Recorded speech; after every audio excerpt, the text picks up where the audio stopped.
قرآن مجید سورہ بقرہ اللہ تبارک و تعالی نے ارشاد فرمایا یا ایھا الذین آمنوا کتب علیکم الصیام، اے ایمان والو تم پر روزے فرض کیے گئے، کما کتب علی الذین من قبلکم، اسی طرح جس طرح تم سے پہلے لوگوں پر فرض کیے گئے تھے، لعلکم تتقون، تاکہ تم پرہیزگار ہو جاؤ، متقی ہو جاؤ، اللہ سے ڈرنے والے بن جاؤ، گناہوں سے بچنے والے بن جاؤ، اپنی زندگی کو رب رسول کے احکامات کی روشنی میں گزارنے والے بن جاؤ۔ روزہ ایک پریکٹس ہے، ایک مجاہدہ ہے، ایک جد و جہد ہے۔ جد و جہد کس چیز کی؟ اللہ کی رضا کے مطابق اپنے آپ کو ڈھالنے کی جد و جہد۔ صوم کا لغوی معنی ہوتا ہے رک جانا۔ حلال رزق سامنے پڑا ہے، حلال مشروب سامنے پڑا ہے،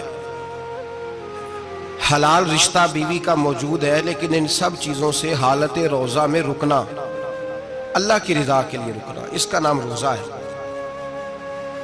صوم کا معنی رکنے کے ہیں، پرہیز کرنے کے ہیں، بچنے کے ہیں۔ ہر چیز موجود ہے لیکن اللہ کا حکم نہیں ہے تو لہٰذا کھا نہیں سکتے۔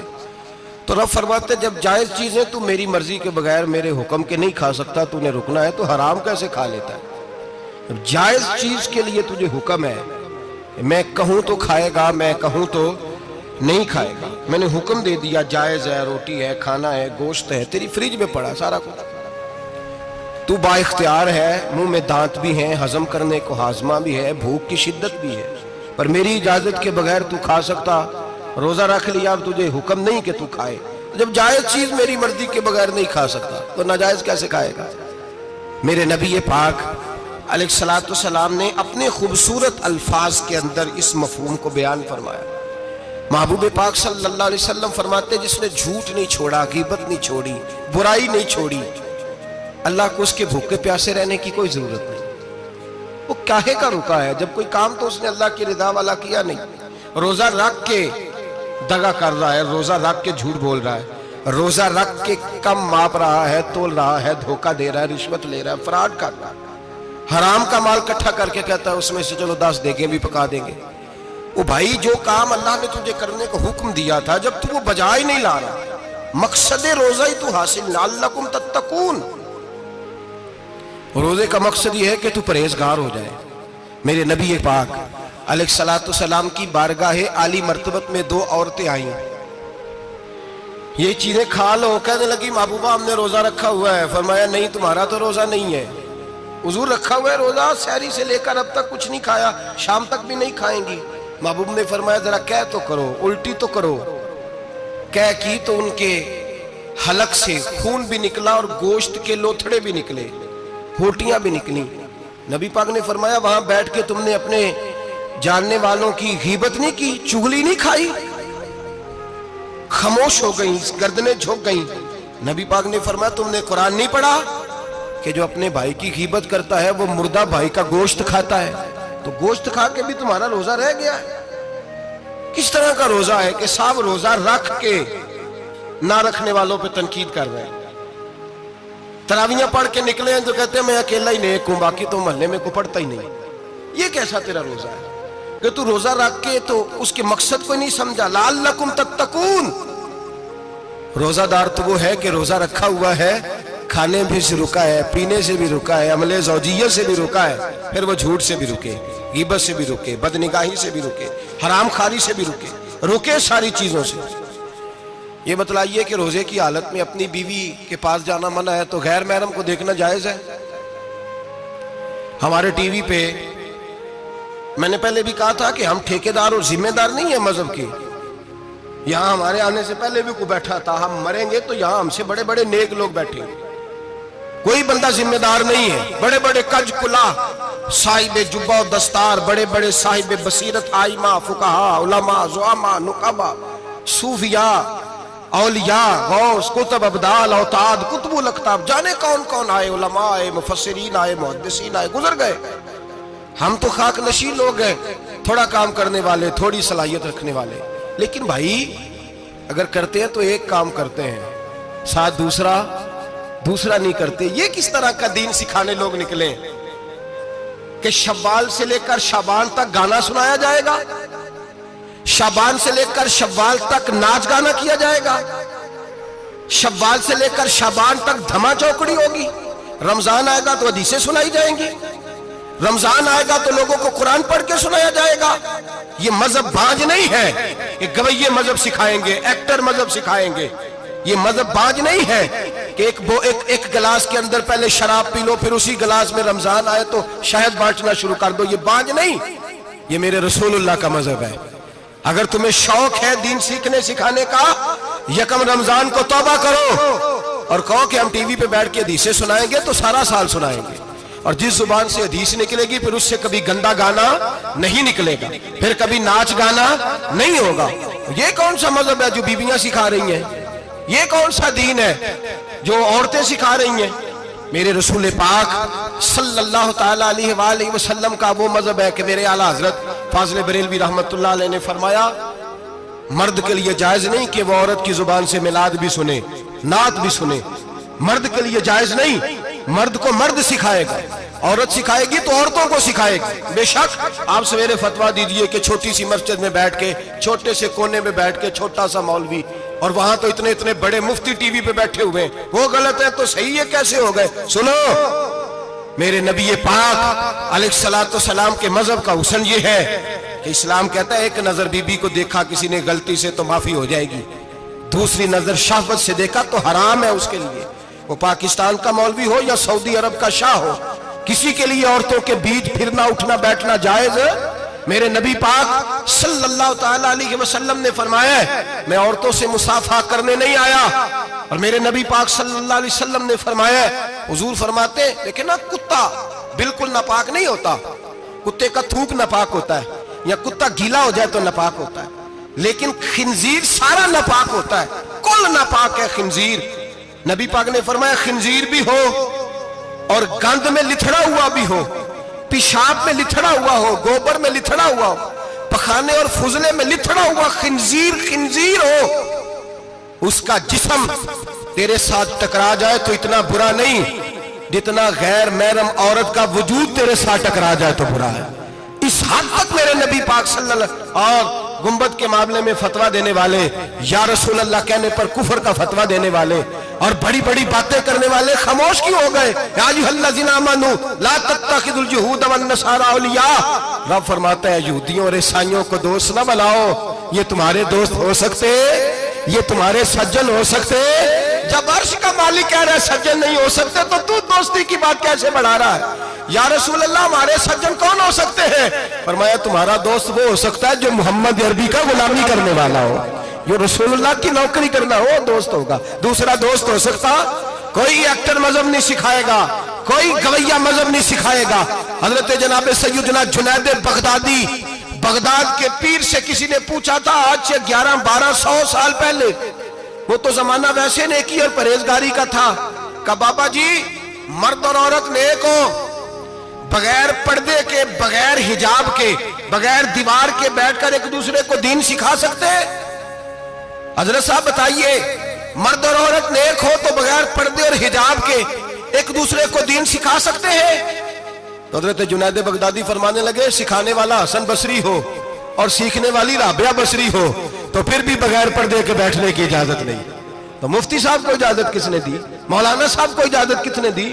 بڑا وہ نہیں ہوتا جو ٹی وی پہ زیادہ آتا ہے، بڑا وہ ہوتا ہے جو رسول اللہ کے دین پہ عمل زیادہ کرتا ہے۔ حضرت عبداللہ ابن مسعود رضی اللہ تعالیٰ عنہ فرماتے ہیں زیادہ باتیں کرنے والا عالم نہیں ہوتا۔ حضور پھر عالم کون ہوتا ہے؟ فرمایا پڑھو قرآن، انما یخشی اللہ من عبادہ العلماء، فرمایا بڑا عالم وہ ہوتا ہے جو اللہ سے زیادہ ڈرتا ہے، اس لیے کہ رب فرماتا ہے میرے بندوں میں سے جو عالم وہ ہیں جو اللہ سے زیادہ ڈرتے ہیں، خوف رکھتے ہیں۔ تو میرے بھائی رمضان المبارک میں بچنا ہے، پرہیز کا وقت ہے، تو کوئی شخص بھی کوئی شو نہ دیکھے، میری منت ہے آپ حضرات، کوئی شو نہ دیکھے۔ عورت کا تو پردہ ہے تو ہمیں تو تماشے پہ لگا دیا گیا، عجیب قسم کے ایکٹر آ گئے اور مذہب سکھا رہے ہیں۔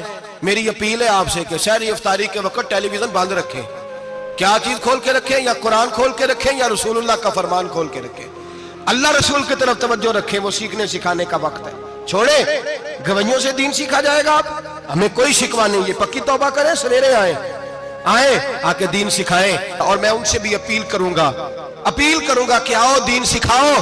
حضرت فضیل بن عیاض فرماتے ہیں میں ڈاکو تھا، کبھی کبھی چھپ چھپا کے جمعہ پڑھا کرتا تھا، پھر میں نے توبہ کی تو سچی توبہ کی، پھر میں نے توبہ کی تو رب کو راضی کرنے والی توبہ کی، پھر میں نے توبہ کی تو چھوڑی ہر شے، غریبوں کا لوٹا ہوا مال واپس کیا، جس کے پیسے نہ دے سکا اس کے گھر میں جا کے اس کی بھینسوں کو چارہ ڈالا، اس کے اونٹوں کی خدمت کی، میں نے قرضے چکائے۔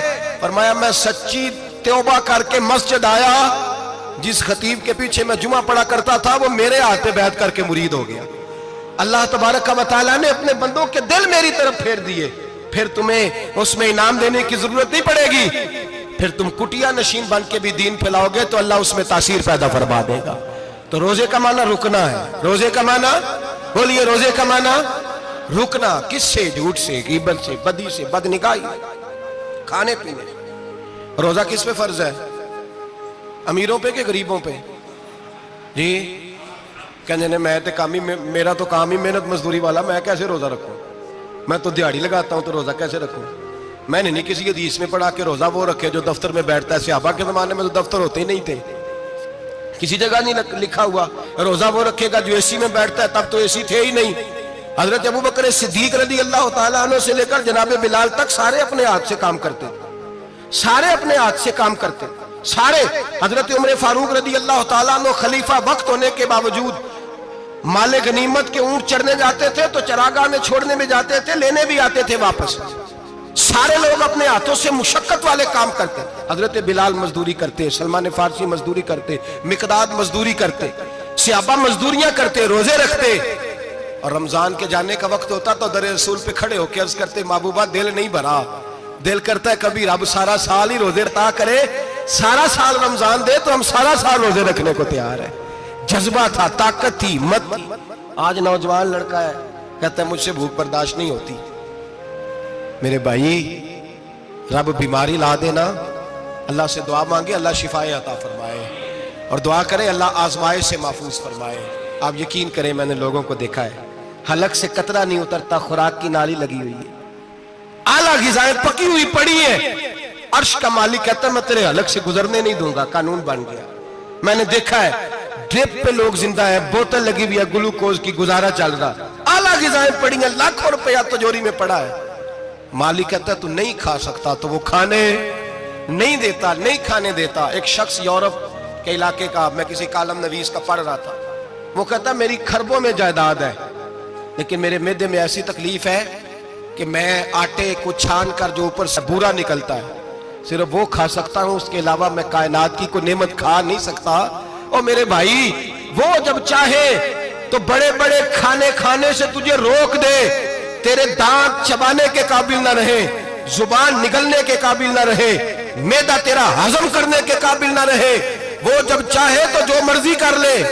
وہ کہتا چل تو میری مرضی پہ چلنا، ایک مہینہ میرے کہنے پہ نہ کھا، ایک مہینہ میرے کہنے پہ نہ کھا تو یا اللہ تو کیا کرے گا؟ فرمایا صوم تصحو، میرے نبی پاک نے فرمایا تم روزے رکھو اللہ تمہیں صحت عطا فرما دے گا، اللہ تندرستیاں دے دے گا، شفائیں دے دے گا۔ تم روزے رکھو اللہ تمہیں، سبحان اللہ، اللہ تمہیں، اللہ طاقت دیتا ہے، ہمت دیتا ہے، اللہ ہمت دیتا ہے۔ میں نے دیکھا ہے، میں نے بزرگوں کو دیکھا ہے، ضعیف لوگوں کو دیکھا ہے، کمزور لوگوں کو دیکھا ہے، میں نے دیکھا ہے روزے رکھتے ہوئے، مزدوروں کو دیکھا ہے روزے رکھتے ہوئے۔ میں اپنے ابا جی کو کہتا ابا جی اتنی سخت گرمی اور مزدوری آپ کرتے اور مزدوری کے عالم میں روزہ رکھتے تو کہتے پتر روزہ کی آندا ہے، روزہ کدوں کو جاندا ہے، روزہ اپنی جگہ تے مزدوری اپنی جگہ ہوتے۔ اور کئی دفعہ میں نے فرمان لگے میں نے یار سمجھ کوئی نہیں لگ دی، پتہ نہیں روزیاں چ اللہ طاقت کتوں دے چھڑ دے نہیں زیادہ، کام بھی زیادہ کرید ہے تے روزہ بھی رکھ بھائی صوم تصحو، میرے مصطفیٰ نے فرمایا تو روزہ رکھ اللہ تجھے صحت عطا فرما دے گا۔ رب تعالیٰ تجھے، یہاں ہوٹل کھلے ہوئے ہیں، یہاں عجیب حالات ہیں، ہوٹل کھلے ہوئے ہیں، لوگ بہانے ڈھونڈتے پھرتے ہیں، کہتے ہیں کٹ لگ گیا تھا ذرا، تھوڑا سا خون نکل آیا، سنی پلاس لگائی ہے تو روزہ نہیں رکھا، یہ ذرا مجھے تھوڑی دقت ہو گیا تو میں نے روزہ نہیں رکھا، کھانسی لگ گئی ہے تو روزہ نہیں رکھا۔ او خدا کے بندے، روزہ تو نعمت ہے، اور سبحان اللہ میرے نبی پاک نے فرمایا لکل شیء زکات و زکات الجسد الصوم، فرمایا ہر شے کی زکات ہوتی ہے، وجود کی زکات روزہ ہے، روزے رکھو جسم کی زکات نکل جائے گی۔ فاقہ کرنا بھی میرے نبی پاک کی سنت ہے، مسواک کرنا بھی سنت ہے اور فاقہ کرنا بھی. مسواک والی سنت زیادہ اپناتے ہیں لوگ, فاقہ کرنا بھی نبی پاک کی سنت ہے. ایک صاحب مجھے کہنے لگے جناب بیٹھ کے کھانا حضور کی سنت ہے. میں نے کہا کبھی کبھی نہ کھانا بھی نبی پاک کی سنت ہے, نہ کھانا بھی حضور کی سنت ہے. اور ہمارے فقہاء نے لکھا ہے جو روٹی زیادہ کھاتا ہے اس میں دو باتیں پیدا ہو جاتی ہیں. کیا کیا؟ ایک بولتا زیادہ ہے, دوسرا سوتا زیادہ ہے, غافل ہو جاتا ہے. فقہ اور حکیم اطباء ڈاکٹر کہتے ہیں کہ پیٹ خالی رہے نا جس آدمی کا, اس کا حافظہ مضبوط ہوتا ہے, اس کے ذہن کی گرہ کھلتی ہے. زیادہ کھانے سے تو خماری چڑھتی ہے دماغ, ڈھونڈتے پھرنا روٹی کدھر سے آج اچھی ہے, گھر میں نہیں پکی تو ہوٹل چلے جانا, کھانے کے سوا اور کام ہی کوئی نہیں. اور صاحب میرے نبی پاک علیہ السلام نے فرمایا کافر 7 آنتوں سے کھاتا ہے, 7 آنتوں سے, اور فرمایا میرا مومن 1 آنت سے کھاتا ہے. اس کے وجود میں کھانے والی 1 آنت ہے, کافر 7 آنتوں سے کھاتا ہے. فاقہ کشی سے نورانیت پیدا ہوتا ہے, کم کھانا. دیکھیں نا نبی پاک صلی اللہ علیہ وسلم نے اللہ سے فاقہ مانگ کے لیا ہے, یا اللہ 1 وقت روٹی دے 1 وقت کا فاقہ دے, مانگ کے لیا نبی پاک, مانگ کے.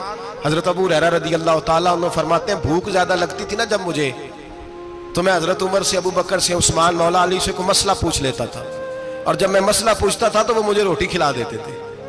جب میں ان سے مسئلہ پوچھتا تو وہ مجھے, حضرت ابو ہریرہ فرماتے ہیں مجھے بھوک لگی, میں حضرت عمر کے پاس گیا, ان سے مسئلہ پوچھا. ان کا رواج تھا جب میں مسئلہ پوچھتا تو پہلے روٹی کھلاتے. ہمارے بزرگ یہ فرماتے ہیں کہ کھانے کھلا کے دین پڑھاؤ. صرف تمہارا کتب خانہ نہیں کھلا ہونا چاہیے, تمہارا دسترخوان بھی کھلا ہونا چاہیے. کسی نے نبی پاک صلی اللہ علیہ وسلم سے پوچھا تھا بہترین مسلمان کون ہے؟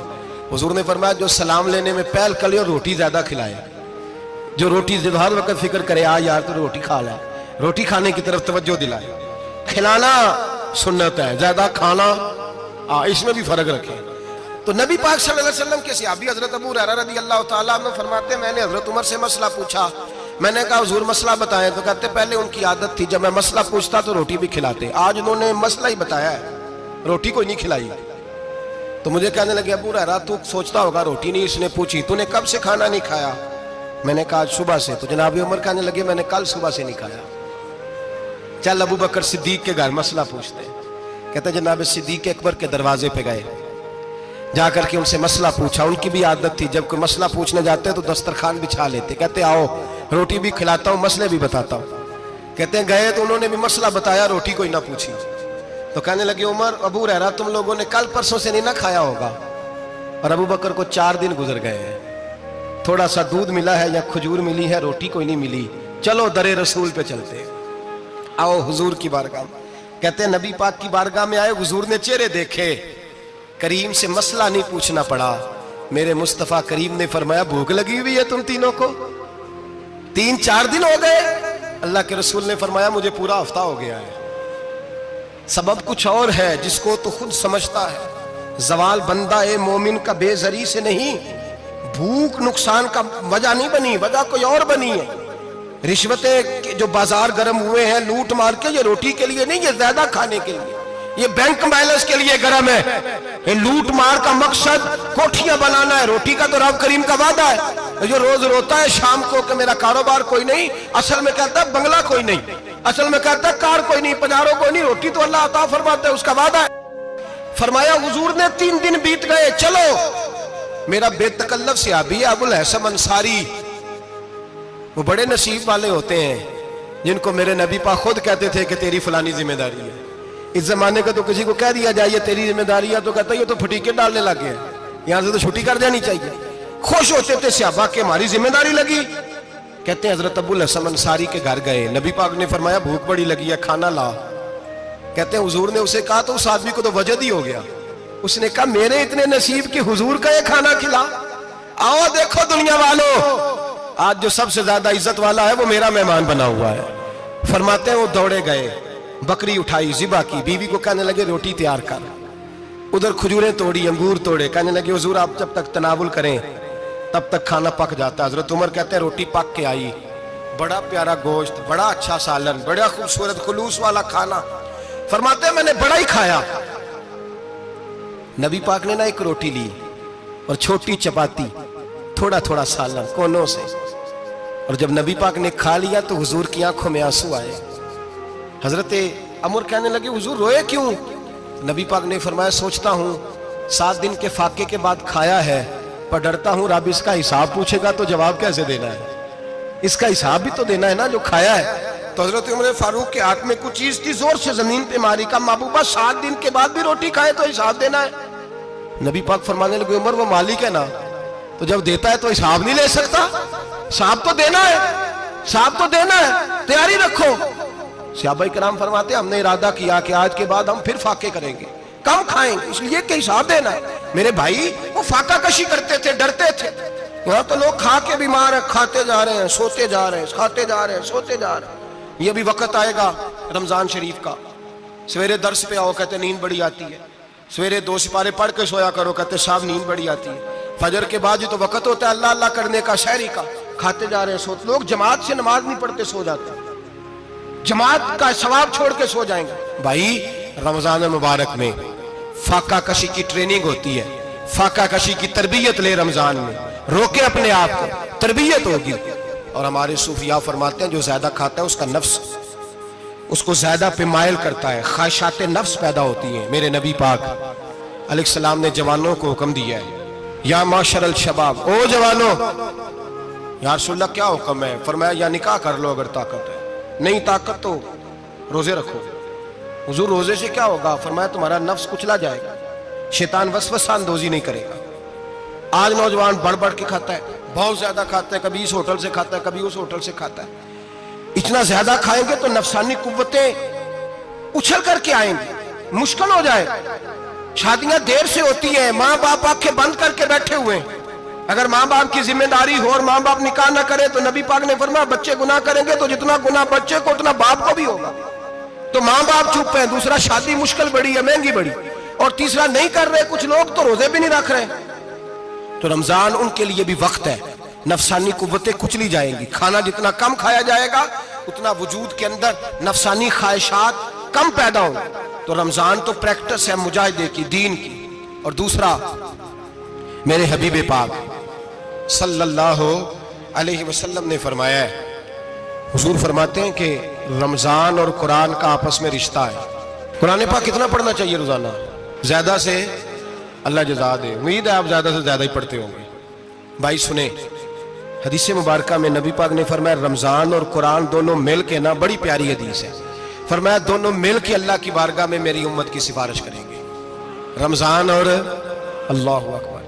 کس طرح؟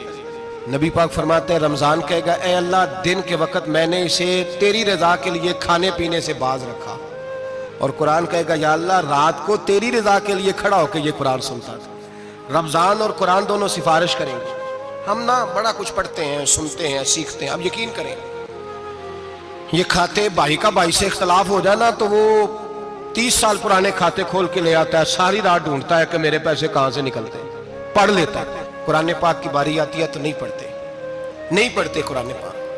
ابا جی کا ختم ہوتا ہے تو مانگتے پھرتے ہیں، کہتے 2 قرآن پاک 10 قرآن پاک۔ یہ باتیں بتانی نہیں چاہیے، کرنی نہیں چاہیے، لیکن چونکہ تربیت کے لیے بیٹھا ہوں تو کر دیتا ہوں۔ میرے شاگردوں سے پوچھیں، یہاں مدرسہ ہے الحمدللہ، درجنوں طلباء ہیں، اساتذہ ہیں، میرے پیر بھائی ہیں، اور میرا یہ دعویٰ ہے کہ شاید کوئی کسی سے اتنا پیار کرتا ہو جتنے میرے شاگرد اور مرید مجھ سے کرتے ہیں، لیکن میں نے کبھی کسی سے نہیں کہا کہ ذرا سورت فاتحہ پڑھ کے دینا، میں نے اپنے ابا جی کو ثواب دینا ہے۔ پوچھ لیں کسی سے نہیں کبھی کہا، کبھی نہیں میں نے کہا کہ ذرا مجھے تھوڑا سا قرآن پڑھ دیں۔ میں اس کو ناجائز نہیں کہتا، پڑھوانا چاہیے، لیکن میں اپنے والدین کے لیے کبھی سوال نہیں کرتا کہ مجھے ذرا پڑھ کے دو، میں نے بخشنا ہے، اس لیے کہ میں نے ذاتی طور پہ روٹین بنائی ہے۔ میں سمجھتا ہوں کہ کائنات کے اندر میرے اوپر جن لوگوں نے احسان کیے ان میں سب سے زیادہ حصہ میرے ماں باپ کا ہے۔ میں سمجھتا ہوں اس بات، کتنا نالائق ہوں میں کہ میں 1 مہینے میں ایک قرآن پاک بھی پڑھ کے ان کی روح کو احسان نہیں کر سکتا۔ میرا یہ طریقہ ہے ذاتی، میں قدغن نہیں لگاتا، میرا ذاتی طریقہ یہ، الحمد سے شروع کرو اور 2 سورتیں چھوڑ کے قرآن پاک ختم کر دو آخری، اور پھر فلق اور ناس صورتیں ساتھ لے جاؤ۔ یہاں بیٹھ کے سالے ثواب نہیں کرنا، ختم نہیں دلانا، ساتھ لے جاؤ، قبر پہ کھڑے ہو جاؤ اور فلق اور ناس صورتیں قبر پہ بیٹھ کے تلاوت کرو، اور جو قرآن مجید پڑھا ہے ان کی روح کو وہاں احسال کرو۔ او بھائی، اولاد جب ماں باپ کے لیے پڑھتی ہے تو اسے کہنا نہیں پڑتا اللہ بخش دے، اس لیے کہ اولاد کی نیکیاں خود بخود ماں باپ کے کھاتے میں جمع ہوتی ہیں، خود نیکیاں جمع ہوتی ہیں۔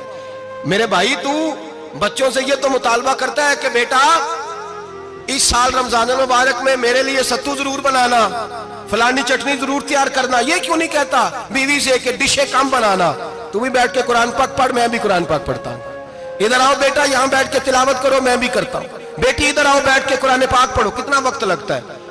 حافظ اور قاری اور علماء اگر پڑھے تو 20-25 منٹ لگتے ہیں قرآن پاک کا سپارہ پڑھنے، اور اٹک اٹک کے پڑھنے والا بھی پڑھے تو 1 گھنٹہ لگ جائے گا۔ اور میرے نبی پاک صلی اللہ علیہ وسلم نے فرمایا جو قرآن پڑھتے ہوئے اٹکتا ہے اللہ اسے ڈبل ثواب عطا فرماتا ہے۔ فرمایا جو زبانی پڑھے سنگل ثواب، جو دیکھ کے پڑھے اسے ڈبل ثواب۔ حضور کیوں؟ فرمایا اس لیے کہ میرا قرآن دیکھنے پہ بھی اللہ ثواب عطا فرماتا ہے، قرآن دیکھنے پہ بھی اللہ ثواب دیتا ہے، دیکھنے کا بھی ثواب ہے۔ رمضان شریف میں قرآن پاک پڑھے، کھول کے پڑھے۔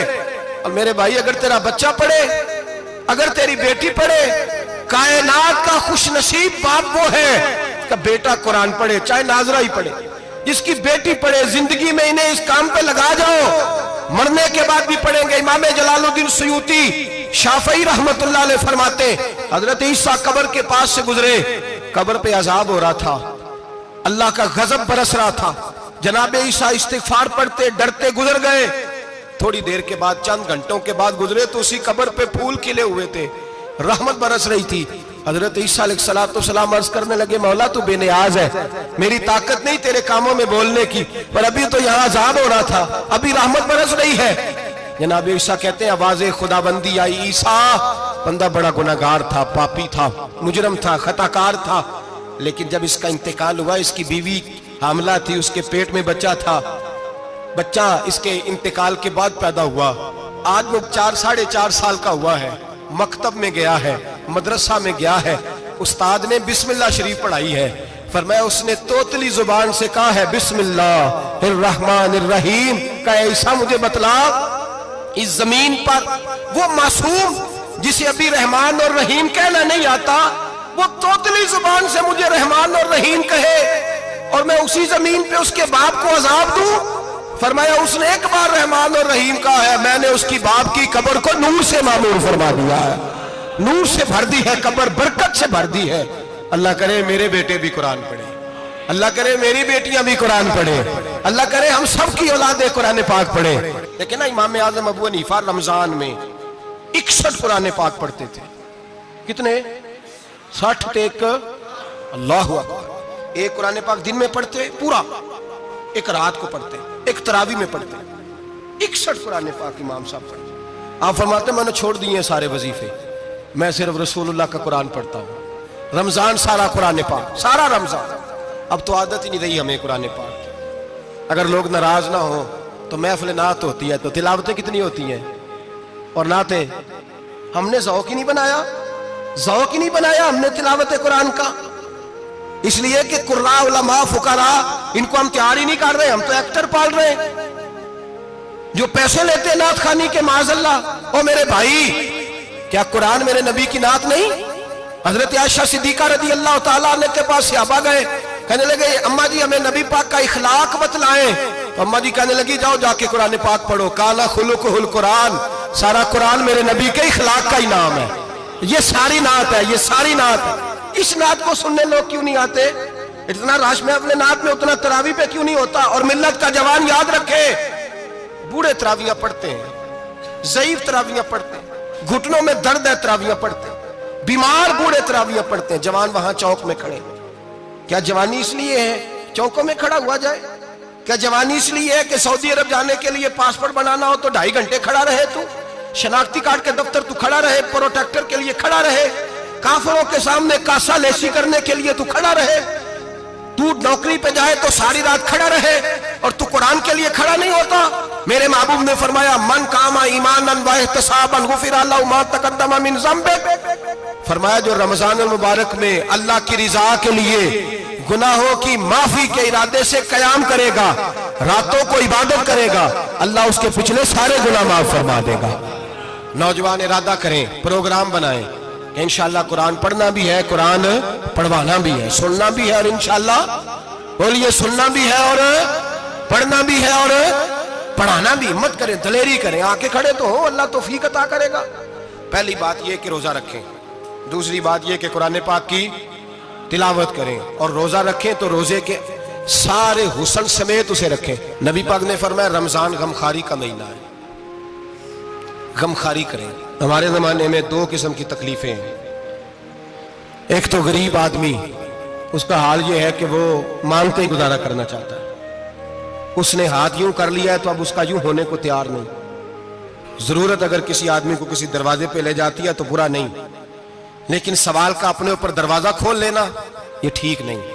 فاقہ کشی پیدا کریں, حوصلہ پیدا کریں, تھوڑے پہ گزارا کرنا سیکھیں. غریبوں کو بھی اجازت نہیں کہ وہ نکل کھڑے ہوں میدان میں مانگنے کے لیے. ٹولیاں نکلتی ہیں رمضان میں, جتھے نکلتے ہیں خیرات کٹھی کرنے میں. بچیں. میرے نبی پاک صلی اللہ علیہ وسلم نے فرمایا جس نے بغیر ضرورت کے سوال کیا, جب قیامت کے دن آئے گا تو اس کے چہرے کے اوپر گوشت نہیں ہوگا, صرف ڈھانچہ ہی ہوگا. اتنی بھیانک صورت میں آئے, بغیر اشد ضرورت کے سوال نہ کر, کبھی سوال نہ کر. اور امیروں سے گزارش ہے کہ رمضان ہمدردی کا مہینہ ہے, ہمدردی کریں تو سامنے والے کی عزت کا بھی خیال کریں. یہ بات درست ہے کہ غریب سیاںا نہیں ہوتا, اس لیے کہ جس کی جیب میں پیسے نہیں ہوتے بھائی اسے عقل بھی نہیں ہوتی. جس کے گھر کار نہیں ہوتی اسے چلانے کا طریقہ, جس کے گھر اوون نہیں ہوتا اسے چلانے کا طریقہ بھی نہیں آتا. جس کے گھر میں چیزیں ہوتی ہیں اسے چلانا بھی آ جاتا ہے. جدے گھر دانے اور کملے بھی اس کے سیانے ہو جاتے ہیں. تو چودھری صاحب, سیٹھ صاحب, نواب صاحب آٹا تقسیم کرتے ہیں, کھڑے ہو کے فوٹو کھچاتے ہیں, فیس بک پہ دیتے ہیں, اور ایک آٹے کا تھیلا اور 10 اخباروں میں فوٹو.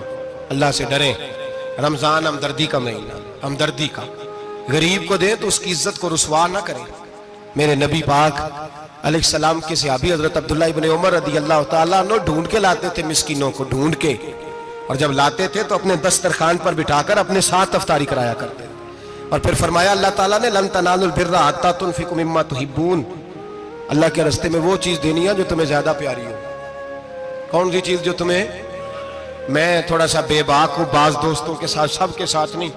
ایک دوست مدرسے میں گھی دینے آئے ایک دفعہ, تو وہ والا گھی دے گئے جو سب سے سستا تھا.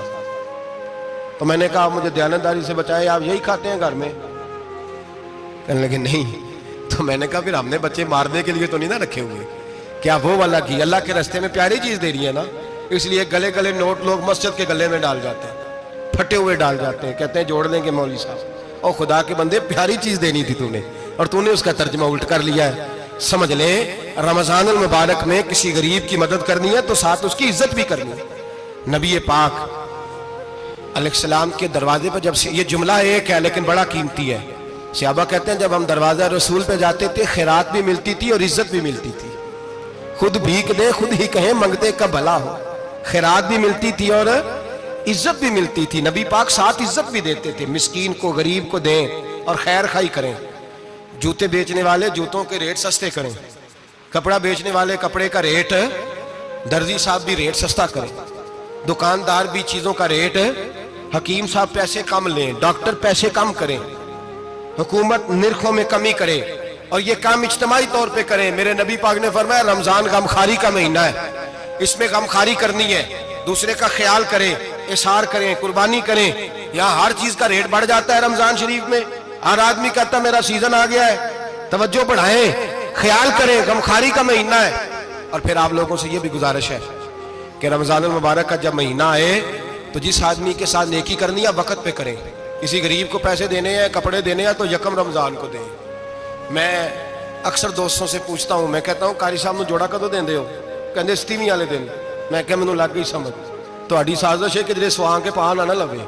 ایویں مولوی چودھری صاحب دے نال دے کپڑے پا لے تے کتے لکھیا ہے اینوں دینا ہے 27. تسی دسو 27 والے دن کو درزی سی کے دیندا ہے, اونوں 3 گنا بھی پیسے دئیو تے کہندا جڑے باقی نے انہاں دے نہیں بٹن پہ لگ دے میرے کولوں, کتھوں جوڑا سی کے. تو کس دن دیتے ہو قاری صاحب؟ کیا مقصد ہے؟ پہننے کے لیے دے رہے ہو یا اس لیے دے رہے ہو کہ نہ پہن سکے؟ تو بھائی آپ جب کسی کو کوئی چیز دیں گے تو کب دیں گے؟ جب وہ استعمال کر سکے. غریب کو لوگ فطرانہ دینے جاتے ہیں عید سے 1 دن پہلے, تو کیا کرے گا اس کا؟ نہ تو کپڑے خرید سکا نہ روٹی لا سکا. بلکہ میرے حضرت صاحب فرماتے ہیں رمضان سے پہلے دے دو, رمضان کی نیت کر کے رمضان سے 1-2 دن پہلے دے دو, اللہ رمضان جتنا ثواب ہی عطا فرمائے گا. رمضان سے پہلے دو جس کو کچھ ہے دن, قبل از وقت تیاری کرو. اور میرے قبلہ حضرت صاحب فرمایا کرتے اپنے کپڑے بعد میں, غریب کے بچوں کے کپڑے پہلے, اپنے گھر کی ضروریات بعد میں, غریبوں کی ضروریات, اس لیے کہ اللہ پاک نے ان کا رزق بھی ہمارے گھر بھیج دیا. ہماری ڈیوٹی لگائی ہے کہ تم نے بانٹنا، بانٹنے والے بنو، اور یہ ذہن بنائے کہ پتہ نہیں کس کا حصہ تھا جو اللہ نے میرے گھر بھیجا، یہ ذہن بنا کے بانٹ، اور جس کو دینے جائیں ہاں آپ کو اجازت ہے تھوڑا بہت پتہ کرنے کی، لیکن تھوڑا بہت تفتیش کرنے کی اجازت، بال کی کھال اتارنے کی اجازت۔ میں نے دیکھا ہے لوگ غریبوں کا انٹرویو لیتے ہیں، تیرا تو فلانا کمانے والا نہیں، تیرا تو فلاں بچہ، او بھائی بہت سارے غریب ایسے ہیں، بڑے ہیں جو کمانے کی کوشش کرتے ہیں لیکن ان کا سبب نہیں بنتا۔ ہاں ہے ایسے لوگ جو سعودی عرب چلے گئے ہیں، کہتے ہیں تیرا تو فلاں باہر نہیں گیا، ہے گیا ہے، لیکن سارے سعودی عرب جانے والے بھی مال کمانے کی طاقت نہیں رکھتے، کئی وہاں بھی بیٹھ کے بیچارے قرضوں میں الجھے ہوئے ہیں، وہاں والوں کے ظلم کا شکار ہے، بہت ساری آزمائشوں میں تو تفتیش کرتا ہے۔ میرے امام شافعی کا ایک جملہ اگر آپ کو یاد رہ گیا تو بات بن جائے گی۔ امام شافعی رحمت اللہ، بلکہ حضرت غوث اعظم جیلانی کے پاس وہ بات آپ کو زیادہ فائدہ دے گی۔ حضرت غوث اعظم جیلانی کو ان کا ایک مرید سمجھانے لگ گیا، کہنے لگا حضرت جی آپ سب کو ہی دیتے رہتے ہیں، ہر بندہ مستحق نہیں ہوتا، ذرا ٹٹول کے دیا کریں۔ تو غوث اعظم جیلانی فرمانے لگے بھائی مجھے تو لگتا ہے تو بھی ان چیزوں کا مستحق نہیں تھا جو اللہ نے تجھے عطا کر دی ہے، پہلے تو بتا تو مستحق تھا، تجھے اپنی حیثیت اوقات کا پتہ ہے جو اللہ نے تجھے دے دی ہے، طاقت تھی، کوالٹی تھی، تیرے اندر وہ صلاحیت تھی، رب نے تو نہیں تیری تفتیش کی کہ تو قابل ہے کہ نہیں، تو اللہ کے بندوں کی تفتیش کرتا پڑتا ہے۔ امام شافعی فرمایا کرتے، امام شافعی فرماتے رب تجھے پرکھ کے نہیں دیتا، ٹٹول کے نہیں دیتا، رسوا کر کے نہیں دیتا، تو غریبوں کے ساتھ یہ سارا ظلم کیوں کرتا ہے؟ بس پتہ چل گیا وہ ضرورت مند ہے تو دے، اس لیے کہ اجر تجھے غریب نے نہیں دینا، اجر اللہ نے دینا ہے، اور اللہ اجر عمل پہ نہیں دیتا، اللہ تو نیت پہ اجر عطا فرماتا ہے۔ تو نیت دیکھ تیری کس طرح کی، تو میرے بھائی غریب کو دے قبل از وقت دے۔ رمضان مبارک میں چوتھا کام، بات آخری اور چوتھا کام سنیں، رمضان میں دین سیکھیں۔ شیطان قید ہوتا ہے زیادہ سے زیادہ، اور جب آدمیوں کا پیٹ خالی ہوتا ہے نا تو ذہن جو ہوتا ہے نا وہ بھی اس کا فریش ہوتا ہے، اس میں کوشش کریں دین سیکھنے کی۔ میرے نبی کریم صلی اللہ علیہ وسلم نے اس دین کو علم کا دین قرار دیا ہے، شعور کا دین قرار دیا ہے، فہم کا دین قرار دیا ہے۔ نبی پاک صلی اللہ علیہ وسلم نے فرمایا ایک عبادت کرنے والا عشاء کے بعد کھڑا ہو اور فجر تک نماز پڑھتا رہے، ایک عالم دین عشاء پڑھ کے سو جائے اٹھ کے فجر پڑھ لے، تو وہ 70 عبادت کرنے والوں کا درجہ زیادہ نہیں، عالم کا درجہ پھر بھی زیادہ ہے، اس عالم دین کا درجہ زیادہ ہے، اس لیے کہ وہ لوگوں کو آگاہی دیتا ہے، شعور بخشتا ہے۔ یہ دین جو ہے یہ، اور نبی پاک صلی اللہ علیہ وسلم نے فرمایا عبادت کرنے والے پر عالم کا درجہ اتنا ہی زیادہ ہے جتنا میرا درجہ اپنے غلاموں پر زیادہ ہے۔ عالم کو حضور نے اتنا بڑا مقام دیا، دین سیکھیں، شعور حاصل کریں، یہ فقاہت کا دین ہے، شعور حاصل کرنے کا دین ہے۔ اور نبی پاک صلی اللہ علیہ وسلم نے فرمایا دین کی ایک بات سیکھ لینا 1000 نفل پڑھنے سے زیادہ درجہ رکھتی ہے، دین کی ایک بات سیکھ لینا 1000 جنازے میں شرکت سے زیادہ درجہ رکھتی، دین کی ایک بات سیکھ لینا، میرے نبی پاک صلی اللہ تعالیٰ علیہ وسلم ارشاد فرماتے 1000 مریض کی عیادت کرنے سے زیادہ درجہ رکھتی۔ فرمایا جس نے رات کے ایک لمحے میں دین کی ایک بات سیکھی اللہ اسے ساری رات عبادت کرنے سے زیادہ ثواب عطا فرمائے گا۔ میرے ایسا فرمایا کرتے جب سیکھنے والے کو یہ ثواب ملے گا تو بتائیے سکھانے والے کو کتنا ثواب ملے، اسے اللہ کتنا درجہ۔ رمضان آ رہا ہے، شیطان قید ہے، دین پھیلانے کی کوشش کریں، جد و جہد کریں۔ بڑی نیند آتی ہے فجر پڑھ کے، لیکن اگر کسی کا ارادہ بن جائے کہ دین سیکھنا بھی ہے اور دین بچوں کو، تو پھر کوئی نیند غلبہ۔ ایک مثال ایک عالم نے سمجھائی، کوئی بزرگ تھے درویش عالم، ان کے پاس ایک عورت آئی، کہنے لگی میں بچوں کو سویرے بڑا جگاتی ہوں، بچے جاگتے نہیں نماز کے لیے۔ بڑا عجیب جواب دیا بزرگوں نے، درویش نے، عالم نے، کہنے لگے بی بی کیوں نہیں جاگتے، جگایا کر، بیدار کیا کر، اٹھایا کر۔ کہنے لگی بڑی جدوجہد کرتی ہوں، اٹھتے نہیں، بیدار نہیں ہوتے۔ اللہ والے تھے نا، کہنے لگے یہ بتا اگر اس کمرے میں آگ لگ جائے تو پھر بچوں کو کیسے بیدار کرے گی، آگ سے بچانے کے لیے کیا کرے گی؟ پھر تو بالوں سے پکڑ بھی گھسیٹنا پڑا تو گھسیٹ کے کمرے سے لاؤں گی، پھر تو چوٹیں لگتی ہیں تو لگ جائیں، پھر میں پرواہ نہیں کروں گی۔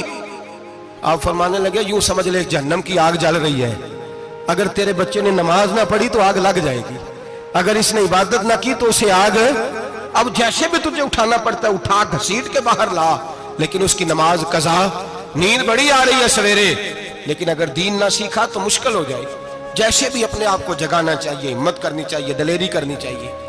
ہمیشہ مدحت خیر الانام میں گزرے، دعا ہے یہ عمر درود و سلام میں گزرے۔ آخر دعوانا